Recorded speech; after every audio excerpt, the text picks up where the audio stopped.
Renê Silva, o criador do Vozes das Comunidades Rio de Janeiro. Muito bom, querido. Obrigado, viu? O palco é todo seu. 15 minutinhos, faço autodescrição. Renê, obrigado. Obrigado. Boa tarde, pessoal. Vou começar fazendo minha autodescrição. Eu sou um homem negro, estou usando dreadlocks, cabelos de dread. Eu tô todo de jeans, um jeans mais claro, um tênis branco com alguns detalhes rosa e azul e vermelho e uma camisa branca por dentro desse blusão jeans mais claro. Bom, primeiro eu gostaria de contar um pouquinho dessa minha história, né, de onde eu vim, quem sou eu, Renê Silva. A minha história começa quando eu era muito novo, né, dentro do Morro do Adeus. Morro do Adeus é uma das 13 favelas que formam o Complexo do Alemão. Só para vocês terem uma noção, o Complexo do Alemão é uma das maiores favelas que temos no Brasil. Muitos de vocês já devem ter ouvido falar, com certeza, mas o Complexo do Alemão tem cerca de 180 mil habitantes, ou seja, é maior do que muitas cidades no Brasil. Mas sofre com problemas absurdos como qualquer outra favela, como qualquer outro espaço. E a minha infância, ali no Morro do Adeus, ela foi muito complicada, né? Porque eu morava no alto do morro, bem no topo do morro, assim, próximo, né, de um campo de futebol. E nessa época existia uma grande guerra entre facções rivais dentro do próprio território do Complexo do Alemão. O Complexo do Alemão, que é formado por 13 favelas, e uma delas não fazia parte da mesma facção. Todas as outras 12 faziam parte da mesma. E essa única era onde eu morava. E eu morava exatamente... A minha casa ficava embaixo de... Tinha umas 2 casas em cima e uma ponte. E era dessa ponte onde os traficantes todos os dias faziam trocas de tiros, tiroteios. Enfim, já chegou a bater na minha casa umas 2 vezes, bateu na geladeira, já bateu na porta de casa. E com essa infância, né, com todas essas dores ali, a situação da comunidade, eu comecei a pensar o que eu poderia fazer pela minha comunidade, pelo meu bairro, o que eu conseguia fazer. Mas eu era uma criança de 11 anos de idade. E aí eu estudava numa escola pública que existia um projeto do Grêmio Estudantil. No Grêmio Estudantil, existiam os alunos, os professores, os diretores, todo mundo que estava engajado ali com aquela história. E tinha uma rádio e um jornal da escola. E eu fiquei muito interessado em participar. Mas o primeiro bloqueio que teve foi que a diretora disse: você tem 11 anos de idade. Quem participa desses projetos geralmente são os alunos mais velhos. São os alunos que já estão aí com seus 13, 14 anos. Eu falei: não, mas eu quero participar porque eu moro na comunidade. Não, todo mundo aqui da escola mora na comunidade também, então essa justificativa não funciona. Eu: não, mas eu quero. E aí eu fiquei insistindo uns 2, 3 meses. Chato mesmo, insistindo, perturbava. Chegava para a diretora, chegava para os alunos, querendo fazer parte. E aí, alguns meses depois, ela falou: tá bom, vai participar, eu vou supervisionar, os professores vão supervisionar a sua participação. E aí eu comecei na rádio da escola e depois me interessei pelo jornal. Quando a diretora me apresentou aquele mundo, antes eu nunca tinha tido acesso a um computador, né? Não tinha celular. Existiam algumas lan houses na comunidade, que eram mais usadas para jogos na época, né? Counter-Strike, o pessoal ia lá para jogar CS, mas não tanto para acessar a internet. E aí o meu primeiro acesso ao computador, meu primeiro acesso ao mundo virtual foi dentro da escola, na sala de informática. E aí, quando eu vi aquele mundo, quando eu comecei a enxergar aquilo tudo, possibilidades, eu cheguei para a diretora e falei: eu quero fazer um jornal para dentro da minha comunidade. E a diretora: não, mas você tem 11 anos, você acabou de fazer parte do jornal da escola, como uma criança de 11 anos acabou de fazer parte do jornal da escola, você quer fazer um jornal para a sua comunidade e tal? Não, mas eu preciso, eu quero fazer. Eu não tinha computador em casa, não tinha câmera fotográfica, não tinha nada, só tinha uma vontade de fazer um sonho. Só tinha uma ideia na cabeça e um sonho, basicamente. E eu falei: não, eu quero fazer, porque eu quero mostrar a realidade da comunidade. E eu, todos os dias, meu avô era acostumado a comprar o jornal Globo no final de semana, que antigamente era muito mais grosso, né? Era muito maior, agora é menorzinho, mas era maior. E aí você lia a semana inteira. E meu avô lia o Jornal Globo e eu pegava para ler. E eu sempre via a favela sendo representada ali de uma maneira pejorativa, negativa, estereótipos, violência, tráfico de drogas, mortes. Tudo que tinha de ruim, que existe até hoje, muitas das vezes, dentro das favelas, tinha nos jornais, tinha nas capas dos jornais. Eu falei, cara, mas não é só isso. Eu vejo aqui um projeto de balé, eu vejo um projeto de futebol, né? Eu vejo tanta coisa boa acontecendo aqui e tantos outros problemas sociais, porque eu nunca vi a grande mídia falando sobre o número de favelas que têm problemas com saneamento básico, ou com falta de água, ou seja qual for a precarização dos problemas sociais que nós temos. E eu comecei a observar, comecei a falar, não, eu quero fazer, eu quero criar aqui, mostrar a realidade da comunidade. Voltei para a diretora, falei, quero fazer esse jornal para a comunidade, quero mostrar um outro olhar do que eu não estou vendo aqui na grande mídia. Eu ligo o jornal, eu ligo a televisão, abro o jornal ou ligo a rádio, é sempre a mesma coisa, são sempre as mesmas notícias quando fala de favela. E a diretora falou, tá bom, vamos te ajudar. E aí, de repente, a diretora adjunta, professores começaram a ajudar, a fazer todo um esforço. Aí uma doou um computador, a outra doou uma câmera fotográfica, e eu comecei a receber algumas doações e fazendo. Mas eu não tinha redação, não tinha espaço, não tinha nada. Eu usava o espaço da escola e dentro do Complexo do Alemão, na minha casa, eu usava a sala da minha avó, que dividia entre minha avó fazendo crochê de um lado, meu avô assistindo televisão do outro e eu com o computador ali querendo escrever uma nova história, querendo mostrar uma outra realidade. Com o passar do tempo, né, eu comecei a ter visibilidade, chamou muita atenção disso, né, nos jornais. Se vocês entrarem nas minhas redes sociais, no Instagram, minhas redes, vocês vão ver a foto minha com 11 anos de idade, porque com 11 anos, todos os jornais do Rio de Janeiro queriam saber quem é esse menino de 11 anos que criou um jornal dentro da comunidade. E aí começaram a me procurar, e aí eu falei, como que eu vou fazer? Imprensa nunca era bem vista. Você imagina, 2005, ainda era muito recente a morte do jornalista Tim Lopes, que aconteceu no Complexo da Penha, vizinho do Complexo do Alemão. Então era algo que não acontecia, não chegava ali.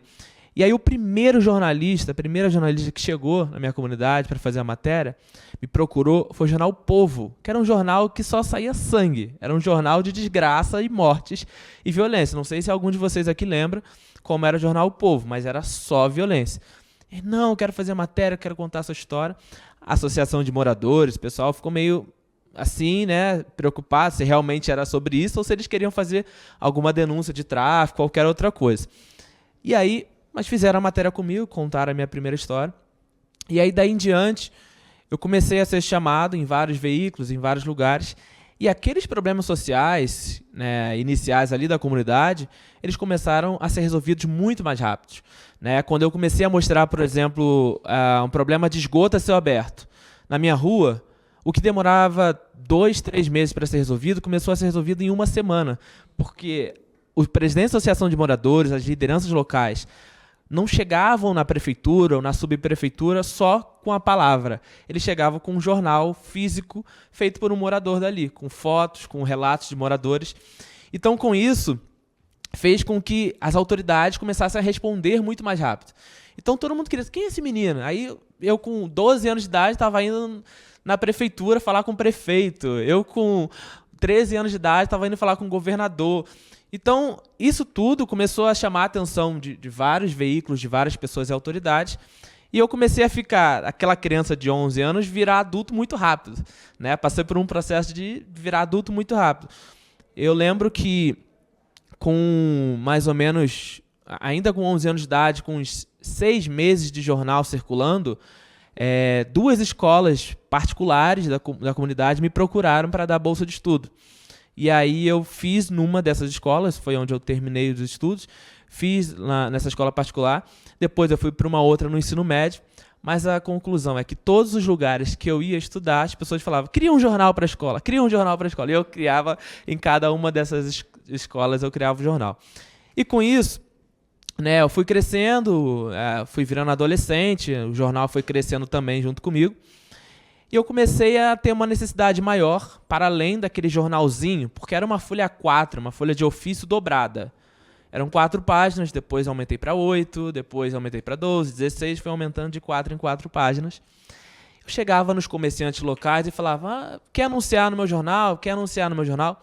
As pessoas não acreditavam, porque achavam que eu, menino, preto, lá do Complexo do Alemão, 11 anos de idade, é um entregador. Achava que eu estava entregando. Não, mas eu faço... Não, mas eu que escrevo. Não, você que escreve? Tu, com 11 anos, sai daqui.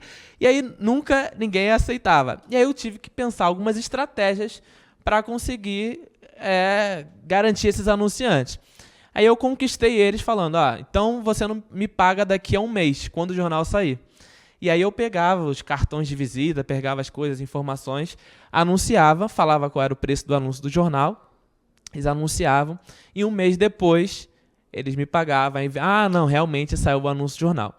Eu fui crescendo, quando em 2010, eu acho que esse episódio vocês devem lembrar bem, quando aconteceu aquela mega operação dentro do Complexo do Alemão, e eu tive o prazer de acompanhar aquilo e viver aquele momento ali dentro do Complexo do Alemão, comecei a receber muitas mensagens de pessoas que não moravam dentro da comunidade, mas querendo saber o que estava acontecendo ali dentro.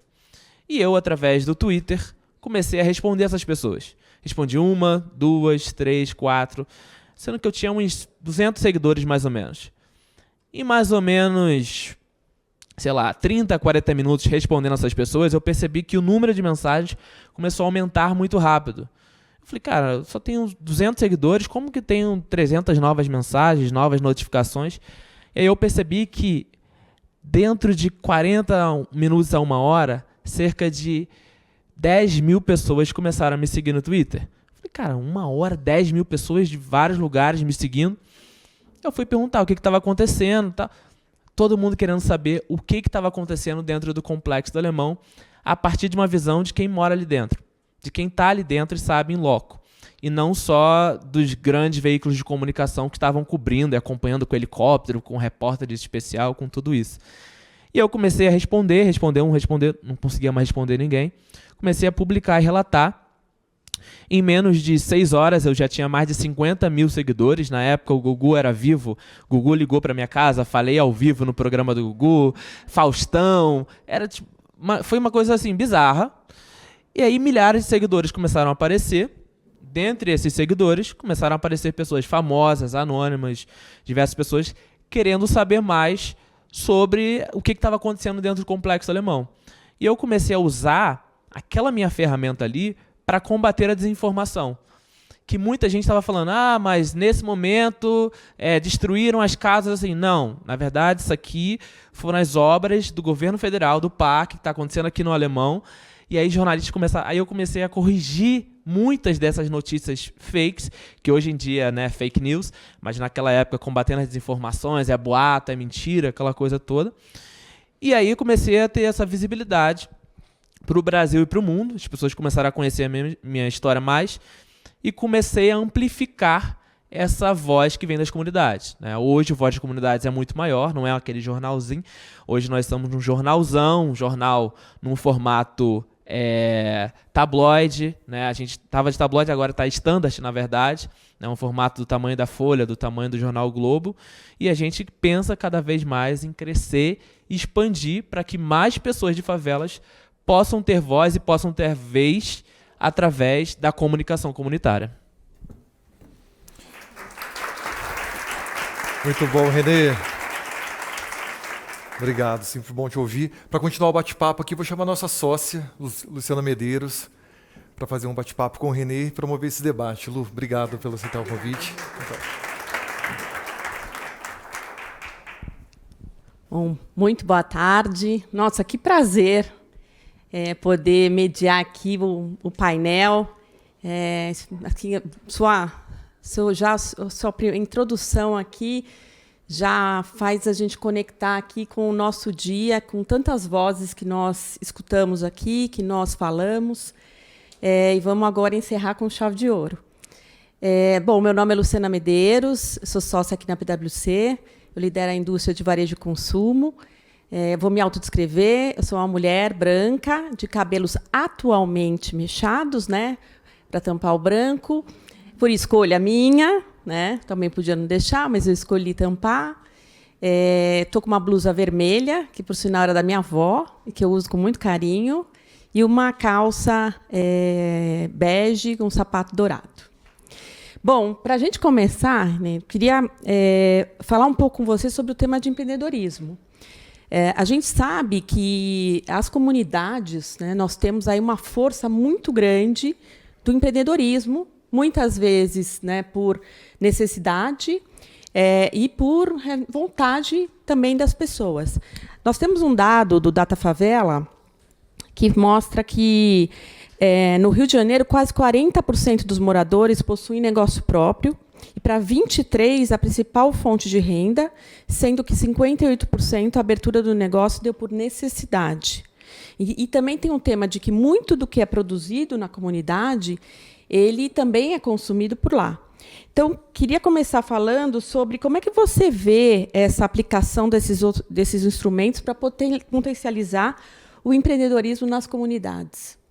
Primeiro, eu acho que a favela é um grande lugar de criação, gambiarra, né, e conectividade de maneira geral, né? A gente cria nossas próprias tecnologias. Acho que isso é muito importante ser falado. Porque, na maioria das vezes, quando se fala de empreendedorismo, quando se fala de poder público, quando se fala de assuntos que conectam com a favela, na maioria das vezes, a favela está desconectada, né? Então, quando vai acontecer uma obra do poder público numa favela, a favela não é consultada sobre aquele momento, né? Sobre o que vai acontecer, sobre o que ela vai sofrer, se ela realmente quer, qual é a necessidade dela, se é uma necessidade de um teleférico, ou a necessidade de um saneamento básico, de água potável, de mais moradia. Enfim, todas essas pautas no nosso dia a dia, muitas das vezes não passam pela nossa realidade da favela. E quando a gente fala de empreendedorismo, é a mesma forma, né? Se você chegar hoje para muitos empreendedores, né, dentro do Complexo do Alemão e de outras favelas, você vai perguntar para ele, se é um empreendedor, a pessoa talvez nem saiba o que significa essa palavra. Eu sou um comerciante, eu sou comércio, sou isso, aquilo. É uma palavra que, quando chegou, né, bombou, aquela coisa toda, mas para muita gente não é uma realidade. Porque a maioria das pessoas ainda são empreendedoras por necessidade dentro das favelas, né? Não adianta romantizar e falar, não, mas é porque... Muitas das pessoas são por necessidade. E aí, por necessidade, criam soluções. E muitas das vezes, essas soluções que são criadas, depois chegam pessoas de fora da favela e patenteiam e falam, não, fui eu que criei, fui eu que fiz. Mas viu lá dentro da favela essa solução, viu lá dentro da favela isso acontecendo. Então, vou trazer um exemplo aqui, que é a mobilidade, né? Quando se fala de um lugar com todas as adversidades do Complexo do Alemão, em que a gente, para circular, Complexo do Alemão, eu falei, são 180 mil habitantes. Para você sair da primeira até a última favela andando, você vai demorar mais de 1h30, 2 horas para você chegar na última parte da favela. Para você circular, passar por todas as partes, vai demorar muito mais que isso até. Quando se fala de teleférico, Complexo do Alemão já existe há quase 100 anos. O teleférico chegou em 2011. Funcionou durante 5 anos. Aconteceu as Olimpíadas Rio 2016. 2 meses depois das Olimpíadas, o teleférico fechou e nunca mais reabriu. Estamos em 2024. Até hoje, o teleférico nunca mais abriu, com a desculpa de que não haveria condições de manter. Foram gastos cerca de 560 milhões de reais no teleférico. E a favela cria soluções. A favela, quando eu falo de empreendedorismo, quando eu falo dessas soluções, eu falo... O mototáxi, ele foi inventado pelo morador de favela para pensar a solução de mobilidade. A Kombi que circula dentro da comunidade foi pensado justamente para senhoras que precisam de mobilidade na comunidade, não conseguem. Pessoas com deficiência. Não existe acessibilidade. Se vai falar de acessibilidade na favela, é uma pauta inexistente. Não existe calçada, não existem morros e existem pessoas que são acamadas e que têm suas deficiências e que não saem de casa nunca. Essa é a realidade. Ficam lá acamadas para sempre. Então, quando a gente fala de empreendedorismo, eu acho que a favela ela traz soluções, a favela pensa em soluções, né? Seja do mototáxi, seja da Kombi, seja do comércio, seja da loja de roupa, seja de como que a gente vai se virar. Né, a gente tem, né, até algumas pessoas usam muito essa frase, né, se virologia, né, vamos se virar aqui, como que a gente se vira aqui dentro desse espaço, o que a gente vai fazer, como a gente vai fazer, que gambiarra é essa? Na falta de água, enquanto o poder público ainda hoje não executa como deveria executar o direito, o acesso à água, quem cria essas soluções são as favelas, são as pessoas da favela, que pega lá e faz o gato de água, pega borrachas da água. Vocês já devem ter visto fotos de fios, né, a quantidade de fios, mas também tem alguns lugares que tem um gato de água. O Voz até fez uma matéria contando um pouco sobre isso, que são as borrachas da água de um morador puxando para um lado, puxando para o outro, porque não chega água em todos os lugares.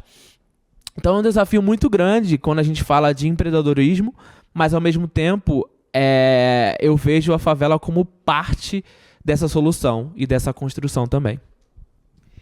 E o tema das comunidades, existe assim um estereótipo, né?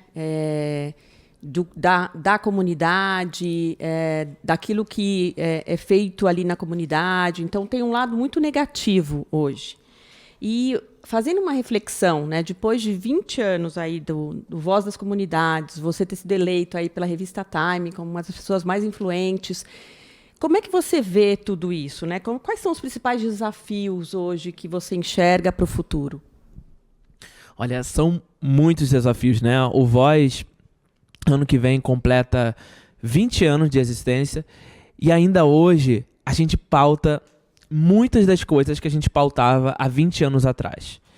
Né? Quando a gente fala de saneamento básico, acesso à água potável, existem lugares no Complexo do Alemão em que a gente faz campanhas de conscientização para que as pessoas não queimem os seus lixos e andem um pouco mais para poder alcançar uma lixeira, porque não existe o recolhimento de lixo em todo o Complexo do Alemão, em toda a favela. Então, pessoas que não têm esse acesso e não tiveram acesso à educação ambiental, à educação de maneira geral, queimam seus lixos. E muitas dessas partes altas, porque não chegam.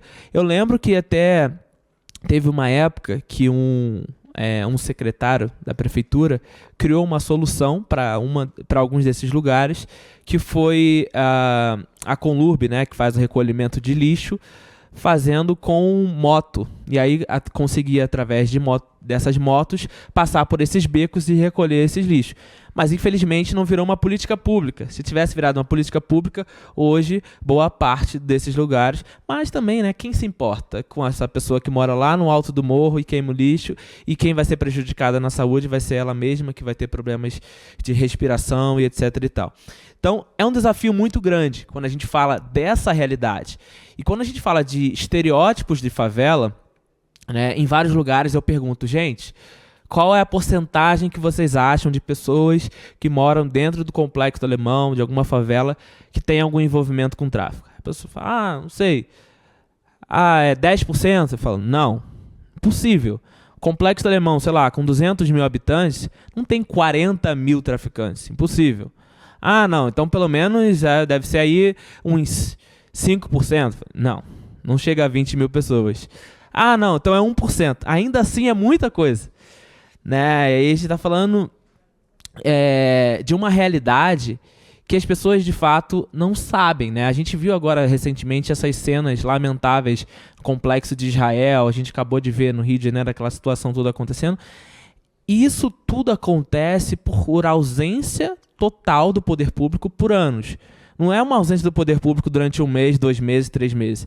São anos de ausência do poder público e por isso que o tráfico domina e faz o que ele acha que tem que fazer e domina daquela forma. Então, quando a gente olha, por exemplo, para a realidade do Complexo do Alemão, que em 2010 foi plantada uma esperança durante toda aquela novela, que todo ano a Globo fala, inclusive, sobre isso, porque eles ganharam o Emmy, né? Ganharam o Grammy, na verdade, o prêmio de jornalismo, né? Foi a única vez que a Globo ganhou esse prêmio no jornalismo, que foi durante a cobertura da ocupação no Complexo do Alemão. Então, todo ano, quando tem a cerimônia, acaba reprisando essas imagens. quando a gente olha para aquele momento de 2010, onde existia uma esperança, existia uma expectativa muito grande. As pessoas estavam ali, não, o governador anunciou, tráfico acabou no Complexo Alemão, vai ser investido em educação, cultura, saúde. Todo mundo estava ali naquela coisa, não, vai mudar a realidade, vai mudar. Eram cerca de 5.000 policiais, uma mega operação, envolvidos de governo federal, municipal, estadual, todo mundo, a sociedade civil, a imprensa vendendo ali, não, vai dar certo, vai acontecer. E aí a gente olha para hoje, 2024, exatamente 14 anos depois, né, em novembro, 28 de novembro, 14 anos depois, a gente olha e vê a realidade muito pior do que antes, do que existia aquele momento da ocupação do alemão. A gente viveu, sei lá, 2 anos, 3 anos, sem ter nenhum tipo de ocorrência, tiroteio, coisas do tipo. Logo depois, isso foi caindo. Hoje, a situação é de policiais que estão dentro da UPP e muitas das vezes depende de doações da minha ONG.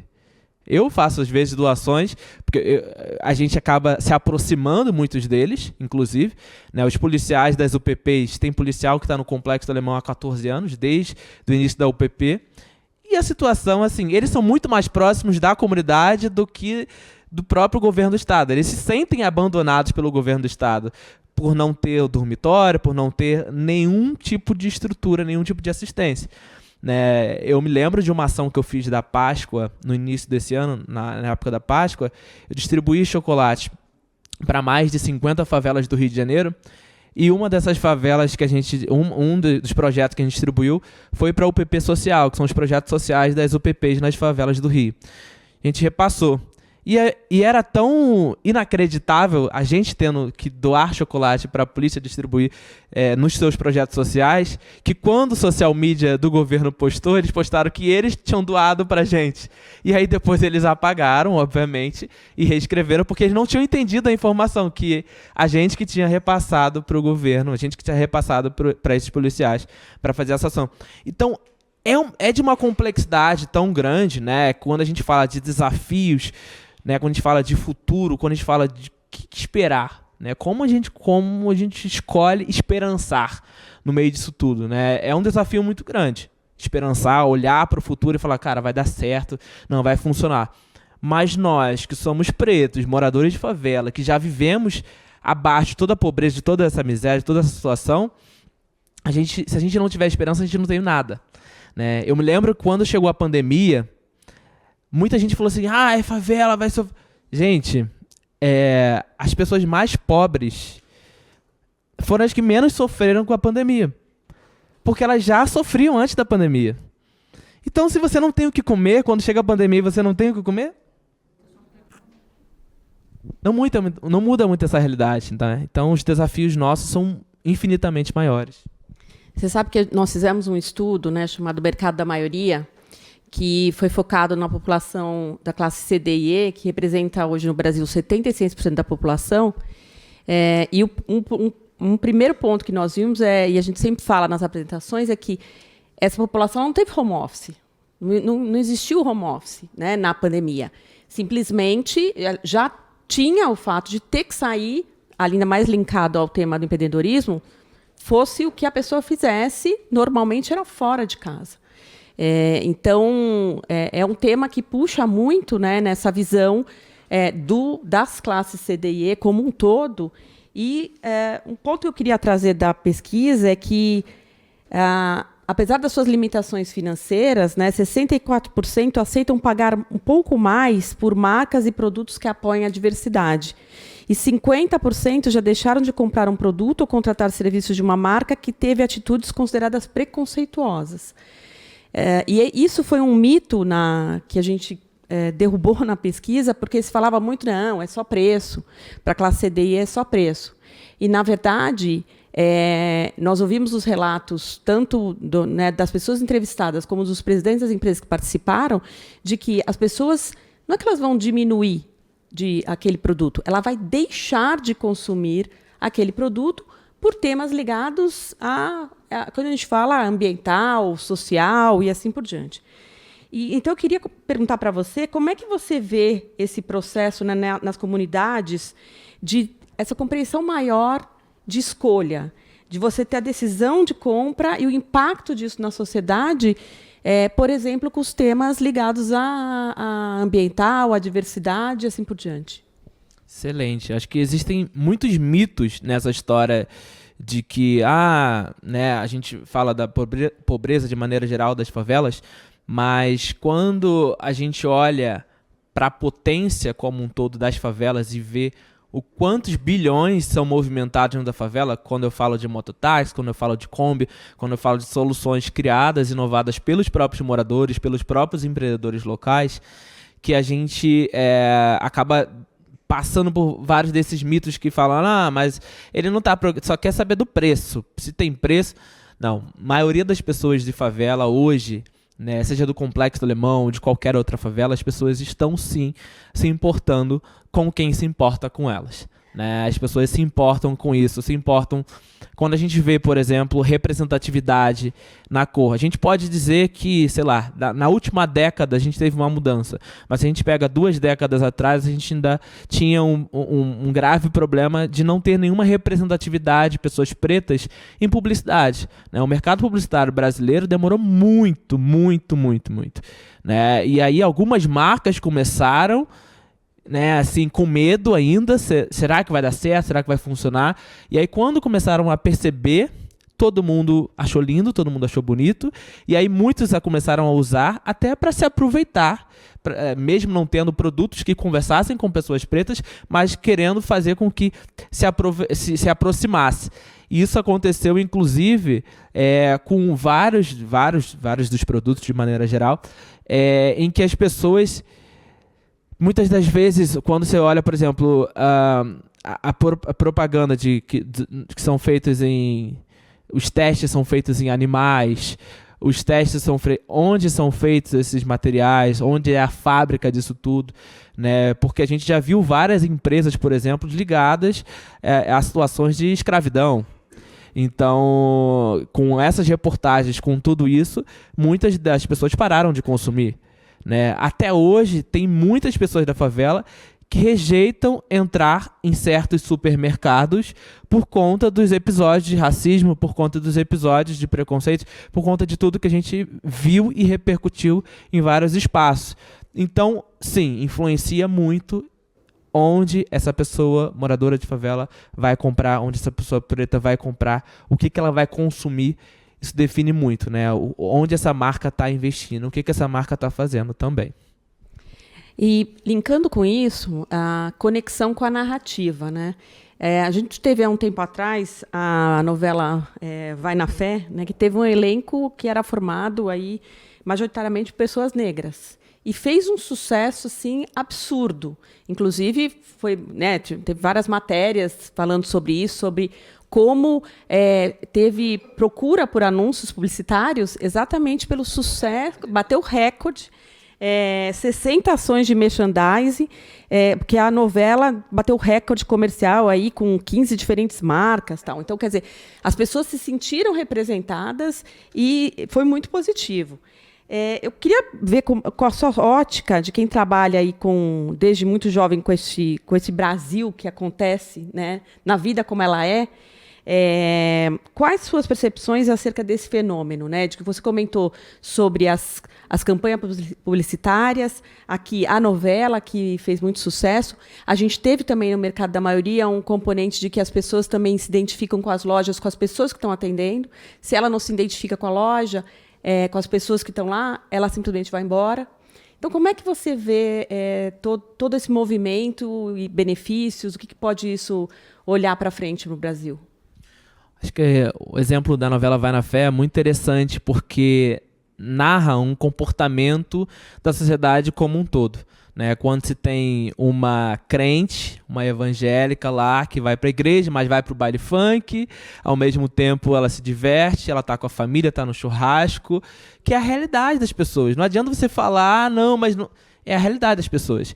E aí você tinha um padre, você tinha um pai de santo, uma mãe de santo, e o que eu acho mais interessante na novela Vai na Fé, que inclusive eu participei de duas cenas nessa novela, é que ela mistura a realidade com a ficção. Isso é muito interessante.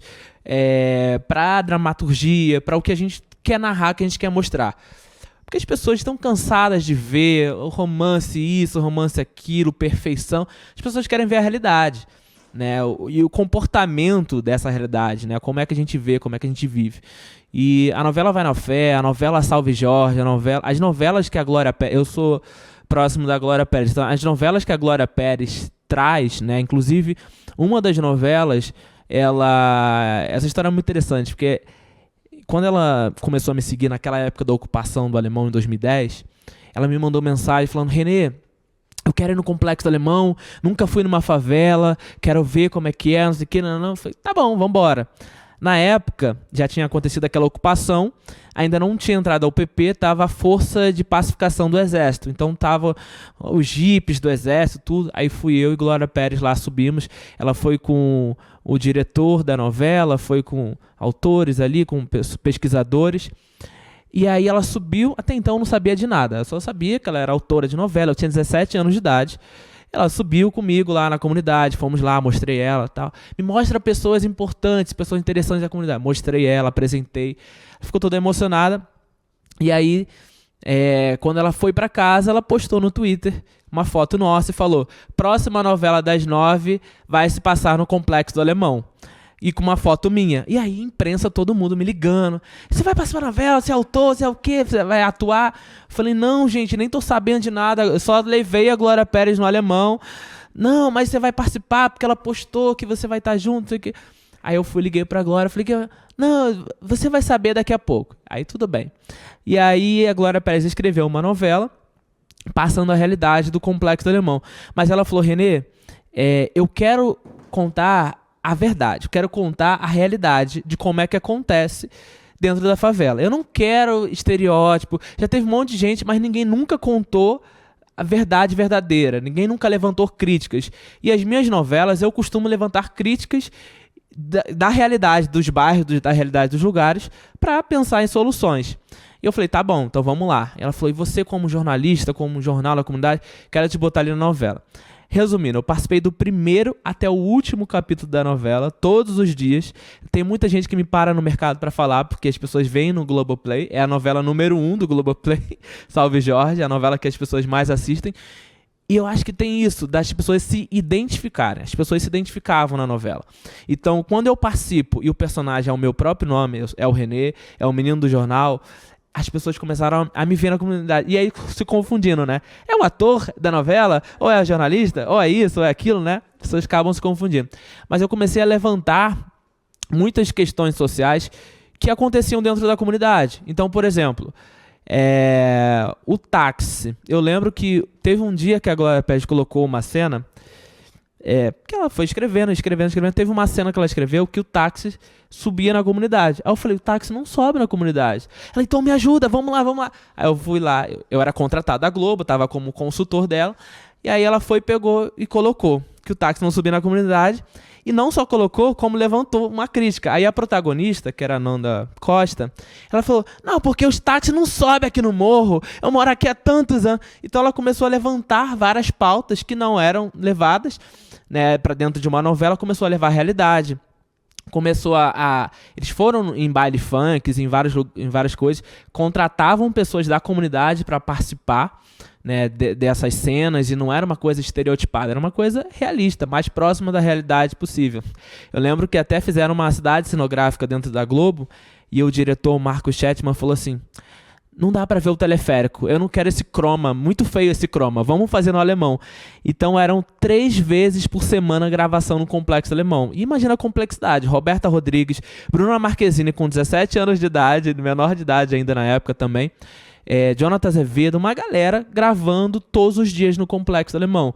E aí a Globo alugava essas lajes, pagava os moradores, pagava a costureira, pagava todo mundo, girou a economia local, né? Os turistas começaram a ir muito, porque aparecia todo dia na Globo, teleférico, eu quero ver a Morena, eu quero ver isso, eu quero ver... Então as pessoas queriam ir no Complexo Alemão. E quando traz essa conexão de Vai na Fé, Salve Jorge, A Força do Querer, e várias novelas e filmes, né? Eu falo mais novela por conta da nossa realidade no Brasil, a gente consome muita novela. E quando você mostra um comportamento real, realista, né, as pessoas se identificam. As pessoas, cara, essa menina dançando sou eu, essa menina que vai na igreja sou eu, essa mãe de santo.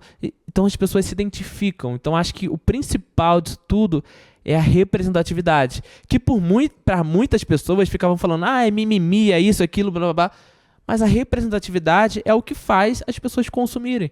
É o que faz as pessoas consumirem televisão, é o que faz as pessoas consumirem vários desses espaços, porque elas se sentem hoje representadas. O mundo mudou. A maneira de consumir o conteúdo hoje mudou. As pessoas estão consumindo seu conteúdo, as pessoas estão criando seu próprio conteúdo.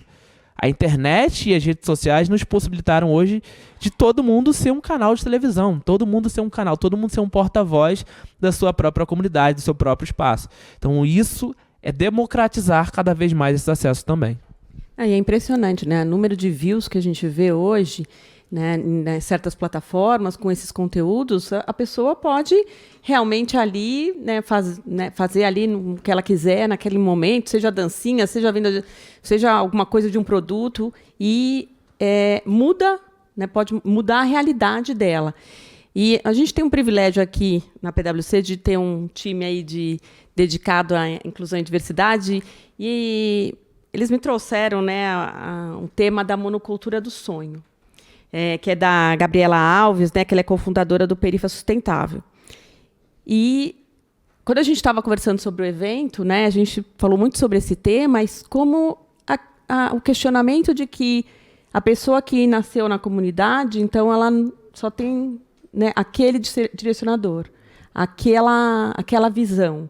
E o quanto é importante abrir esse leque de oportunidades e realmente buscar diversas coisas que a pessoa pode fazer, seja pelo empreendedorismo, seja com apoios, com educação. Mas eu queria perguntar para você como é que você acha que a gente pode superar esse carimbo, né, de que cada pessoa pode ter vários sonhos, esse leque de oportunidades. Como é que você interpreta isso? Olha, acho que a principal ferramenta de transformação das realidades é a oportunidade. Quando a gente dá a oportunidade, quando a gente investe em educação, a gente consegue mudar esse lugar. Eu vou citar o exemplo do Complexo do Alemão. Se em 2010, naquele momento em que o governo do estado, o governo federal e municipal prometeram mudança dentro da realidade do Complexo do Alemão em 2010, quem ainda não estava nem nascido hoje, em 2024, com 14 anos de idade, né? Nunca viu aquele momento, nem viu aquele momento acontecer. Com 14 anos de idade, se ele está na favela segurando um fuzil, se ele está na favela segurando uma pistola, se ele está com envolvimento com tráfico, falta de políticas públicas e investimento que poderiam mudar essa realidade. A gente tem a oportunidade de mudar. A gente só não muda porque a gente não quer. E não estou falando a gente enquanto governo, a gente enquanto sociedade civil de maneira geral. E o que eu percebo muito das empresas e empresários de maneira geral, que muito acontece, é a declaração do fracasso, assumir aquele fracasso e desistir, e aí é uma cadeia, todo mundo desiste junto. E aí como é que eu vou ter esperança se você desistiu de mim, se todo mundo está desistindo desse espaço? O teleférico do Alemão, quando para de funcionar em 2016, logo 2 meses depois das Olimpíadas, que foi em agosto, setembro, outubro, mais ou menos, parou de funcionar. Quando o teleférico para de funcionar, todas as empresas, sem exceção, todas saem do Complexo Alemão. Banco do Brasil, Banco Santander, Caixa Econômica Federal, Correios, Avon, não sei o quê. Todas as empresas que estavam atuando lá saem, porque o teleférico parou de funcionar. E aí, tudo que você plantou ali, tudo que você plantou de esperança, de possibilidade, aquelas pessoas ali, não existe mais. As pessoas ficam desacreditadas. Então, assim, como que eu vou acreditar? E aí, quando essas empresas saem, que era o que minimamente diminuía a violência, minimamente diminuía, como que eu vou fazer uma operação policial tendo uma Caixa Econômica Federal, um Banco do Brasil aqui, não sei o quê? De repente, no ano seguinte a isso, 2017 e 2018 se tornam os 2 anos mais letais da história do Complexo do Alemão. Não é coincidência. Não é coincidência. Né? Então, quando a gente fala sobre olhar para esse lugar, né, olhar para esses territórios e ver o que a gente pode fazer, como que a gente pode fazer, E eu falo que é plantando a semente, olhando ali para as oportunidades. O que você enxerga dentro desse lugar? Como que a gente enxerga esse lugar? Qual é a potência que tem dentro desse lugar? Eu vou citar um outro exemplo aqui, que foi recentemente, eu levei há 2 semanas atrás, o Diego Barreto, que é o CEO do iFood. Levei ele no Complexo do Alemão. O iFood é uma empresa que há uns 3 anos, mais ou menos, eu me aproximei por conta de uma palestra que eu fiz, e aí eles estavam assistindo, e o CEO na época, que era outro, Fabrício, se aproximou e tudo mais. E eu percebi que eles sempre falavam com a comunidade com o olhar de que são entregadores, tem muitos entregadores. Falei, gente, a gente precisa olhar para a favela como tem muita potência, tem muitos empreendedores, tem muitos restaurantes, tem muitas possibilidades, não só entregadores, porque é o mais vulnerável, que é o mais fácil, que é o mais... Vamos construir algo maior. E eles estão construindo algo maior hoje. Tem o iFood Acredita, está fazendo aqui em São Paulo, se eu não me engano é Heliópolis, se eu não me engano, acho que né? O iFood Acredita começou em Salvador. Em Salvador foi voltado para pauta racial, que foram empreendedores pretos. Aqui está sendo empreendedores de favela e em breve vão fazer no Rio de Janeiro também. Então, quando eu falo dessas possibilidades, quando qualquer empresa, qualquer pessoa me fala, eu convido vocês também, inclusive, para irem no Complexo do Alemão comigo, antes de qualquer patrocínio, antes de qualquer apoio, antes de qualquer coisa, conhecer a realidade, saber. Porque quando você sente, você vê, você percebe isso tudo ali, você fala, opa, peraí, não, dá para transformar esse lugar. Quando você vê dentro de um território onde, no Complexo Alemão, a gente tem uma sala de cinema, com 91 lugares. A gente tem uma nave do conhecimento, que na época que foi construído o teleférico, algumas dessas coisas foram construídas também. O único período que ficou fechado foi quando a gente teve um não prefeito, que foi o Crivella, que fechou tudo imediatamente. Ficamos 4 anos com cinema fechado, com nave do conhecimento, que são espaços de tecnologia, tudo isso fechado. Então, quando a gente tem... mesmo quando a gente tem políticas públicas dentro da favela, muitos dos governantes que não se importam com isso, acabam nos sabotando de maneira geral. Então, é muito importante a gente olhar, pensar a favela como um lugar de potência, mas não aquela frase clichê, né? A favela venceu, mas a favela é potência, a favela é isso, aquilo. Gente, é ir lá e fazer e construir. E não só ir lá fazer, tem muita gente já fazendo lá dentro. O Complexo do Alemão, eu construí uma rede lá desde 2021, logo assim na pandemia, que eu tenho 38 lideranças locais. E juntas, essas 38 lideranças impactam diretamente, não é indiretamente, diretamente, são mais de 6 mil pessoas, entre jovens, crianças, adolescentes, plantando o futuro. Recentemente, um desses projetos mandou um dos alunos para Nova York. Ele é aluno de balé, ele está agora com a Ingrid Silva, a Ingrid está acolhendo ele, inclusive, o Luiz. Ele está lá em Nova York, ele fez uma seleção, participou, ganhou, e ele nasceu e foi criado no Complexo Alemão. Quando eu falo de oportunidades, exatamente disso. O Complexo Alemão, no ano passado, 2023, nós tivemos 4 meninos e uma menina, 5 jovens da favela do Complexo Alemão que passaram por Bolshoi. Foram lá para Joinville e tudo mais. Da cidade do Rio de Janeiro. Tem gente fazendo no Teatro Municipal, tem gente fazendo na Tijuca, tem várias escolas renomadas, mas as 5 crianças e jovens ali, adolescentes, que saíram para o Bolshoi foram do Complexo do Alemão, com as oportunidades que eles tiveram ali através dos projetos sociais. Então já tem muita gente fazendo.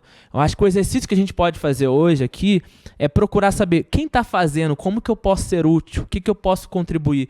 E às vezes não é dinheiro, às vezes é tempo. E tempo é muito mais do que dinheiro, na verdade, né? Então, quando você doa seu tempo, você disponibiliza a contribuir, a participar, a construir junto dali, você muda uma geração, você muda uma realidade, você transforma um território que você vai colher resultados positivos daqui a 10 anos, daqui a 5 anos, daqui a médio e longo prazo.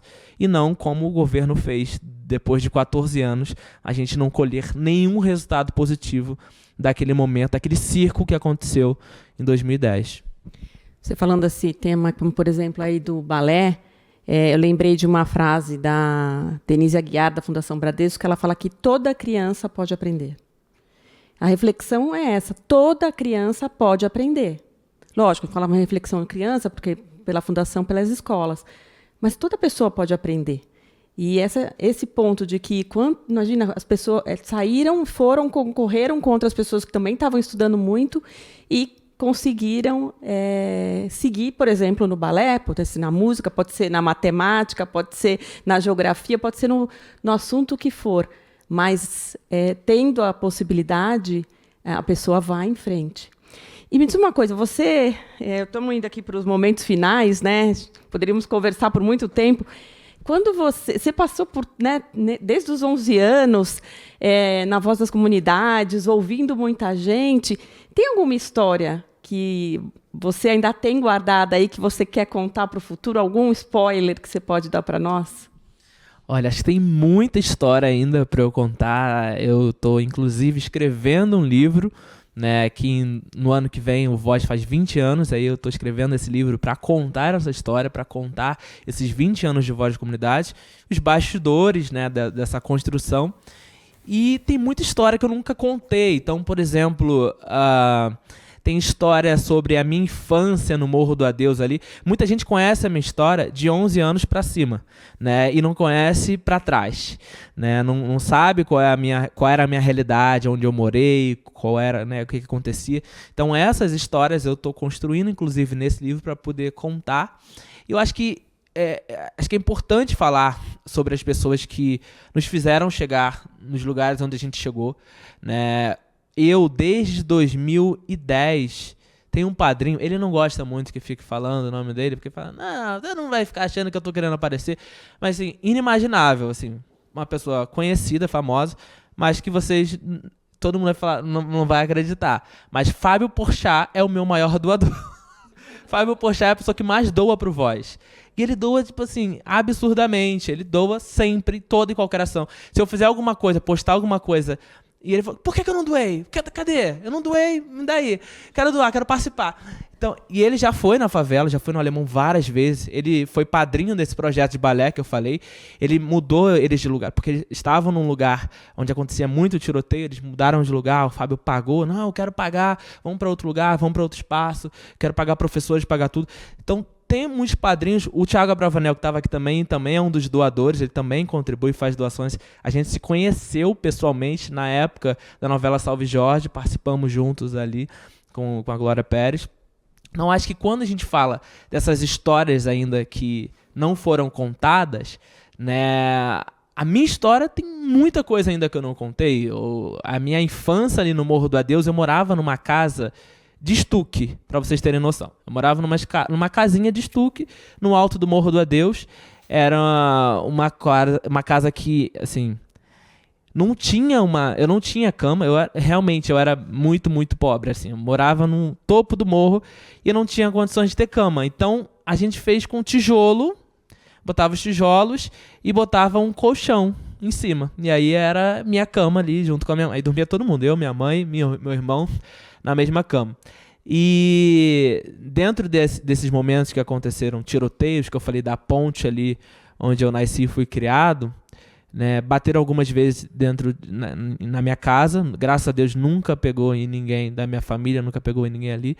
Mas teve um episódio que pegou na geladeira, exatamente no congelador, estragou a geladeira. Nunca mais a gente teve essa geladeira, teve que comprar outra, enfim. Mas a minha situação, a minha história, assim, é porque as pessoas falam, vai romantizar. Não, gente, era a história real de um menino que nasceu, né? Agora há pouco eu estava... na semana passada eu estava em Nova York, eu fui no lançamento, num evento de lançamento da Carolina Maria de Jesus, e aí a irmã dela, a filha dela estava lá, a Vera, né, contando a história, e aí eu lembrei muito da minha infância, lembrei muito de como eu era ali dentro, né, do Morro do Adeus, no Complexo do Alemão.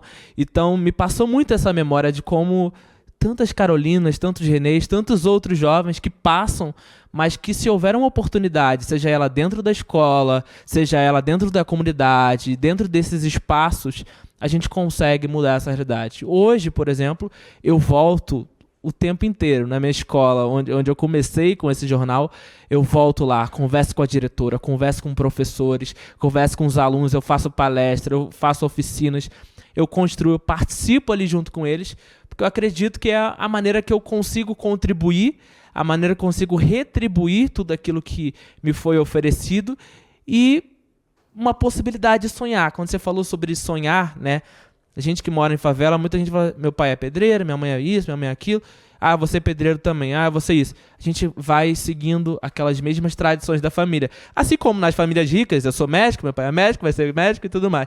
E a gente tem um desafio muito grande que é romper esse ciclo, né? Não desvalorizando a profissão, muito pelo contrário, valorizando muito a profissão, mas por que não tornar um engenheiro? Por que não se tornar um médico? Por que não se tornar um doutor? Então, esse é o meu desafio hoje, dentro das favelas, dentro de todo o trabalho que eu faço junto ao Voz das Comunidades, fazendo com que as pessoas abram sua mente, que possam sonhar e ter a possibilidade. Quando eu conto a minha história, as professoras e diretores falam, como é que você consegue? Aqui tem várias palestras, ninguém fica quieto, ninguém fica em silêncio, todo mundo está prestando atenção.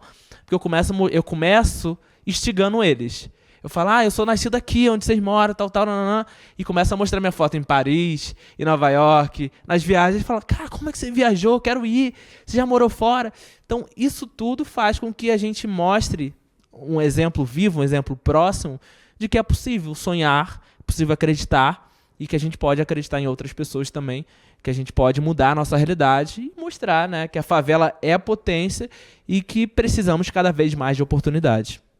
Não, maravilhoso.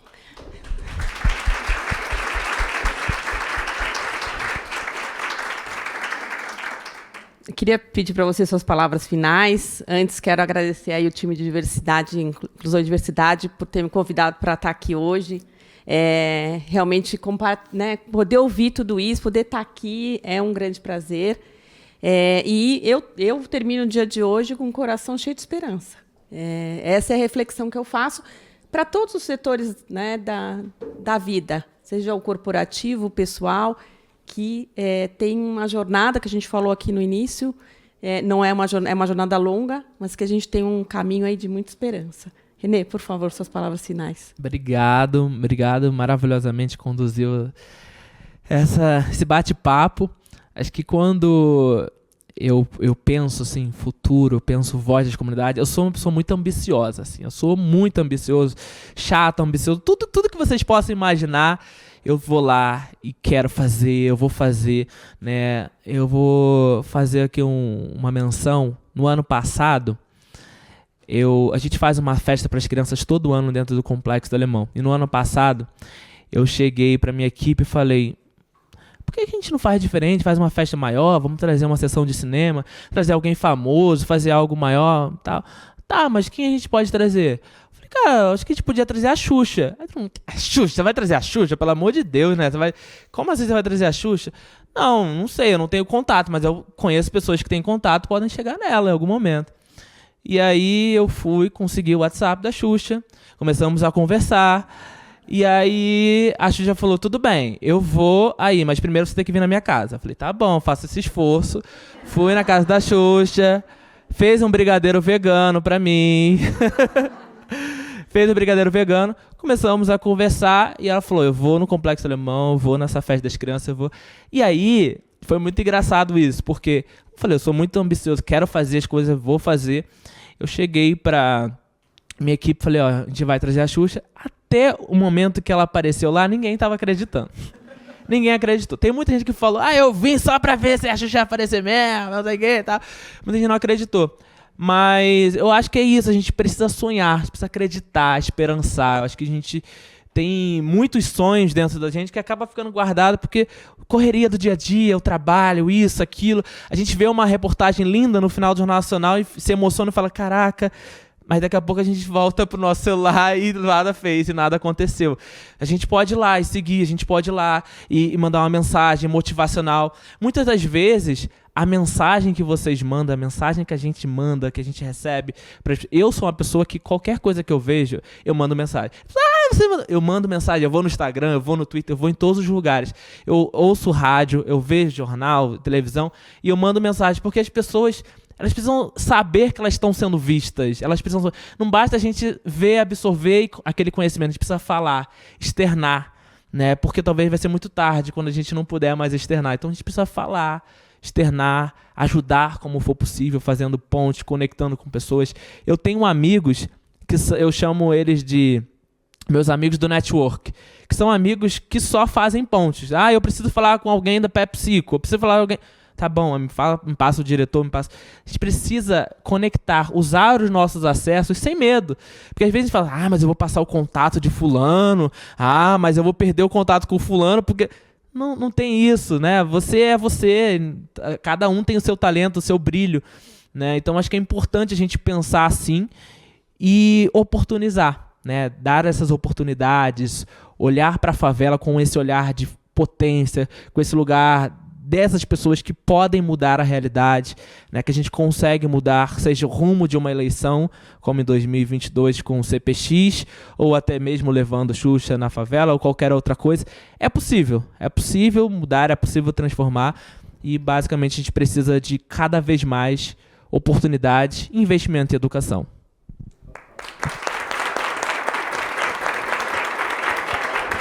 Bom. Obrigada, vou chamar o Rê. Obrigado, Lu. Parabéns pela condução. Obrigada. Renê, obrigado mais uma vez por ter aceitado o nosso convite. Parabéns, viu?